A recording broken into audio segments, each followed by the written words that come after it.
When I was 4 years old, my dad gave me the nickname Chatterbox. Apparently, I loved to speak at a very young age. As a matter of fact, the only punishment that would really work for me was when my parents put me on a 5-minute no talking break. That's right, no talking for 5 whole minutes. This, in my little world, was just as close to torture as you could possibly come. Now, when I was 8 years old, my family moved to Mexico City, and I remember roaming the streets, playing with my friends, and little by little falling in love with the Spanish language. I learned Spanish completely by immersion, and I remember being really frustrated at the beginning because people would say things to me and I literally would look at them and just like, what is this gibberish that I'm supposed to understand? I don't get it.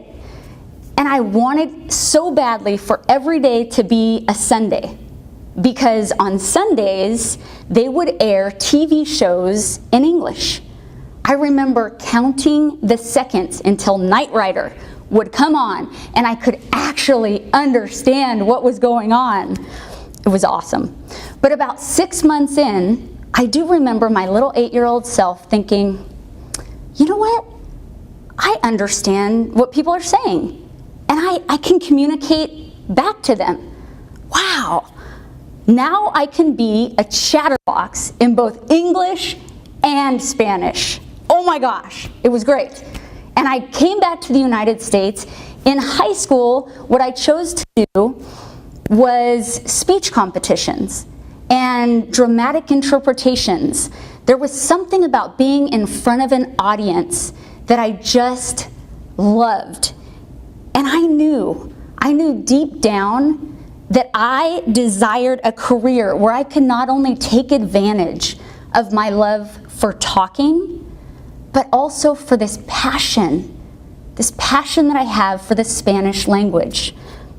I went to Sac State, and perfectly enough, I majored in Spanish and minored in communications. During this time, I worked as a staff recruiter, and I was able to use my Spanish a little bit here and there, but I knew that I needed to do something else, to find a way to give me an edge over everybody else that's bilingual here in California.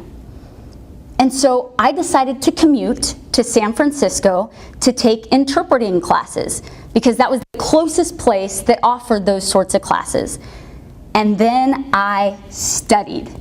I studied and studied. I studied legal terminology. I studied medical terminology. I even studied the different arts of interpretation. Before I had gone there, I didn't even know that there were different ways that you could interpret for somebody. I didn't know that you could do simultaneous interpretation, which is where you're interpreting a few words after what the person is saying, so you're basically talking and listening at the same time, and that there was consecutive interpretation, where you would wait and take notes and listen to what they're saying, and then you would give your rendition at the end of their entire thought. So I learned all these new things, and I studied, I took the courses and classes, and then finally, I took and passed the state test to become a court-certified Spanish interpreter. The name of my business, oddly enough, is Spanish Janice. And this line of work is absolutely perfect for me. It allows me to continue to talk and be a chatterbox, but it also allows me to talk in not one, but 2 different languages. And I love it. I love it. I've interpreted in all different types of courts: traffic court, family law, juvenile detention. I've interpreted for inmates in prison. I've interpreted for trials, depositions, for domestic violence workshops, prenuptial agreements, hearings, for medical evaluations and medical procedures.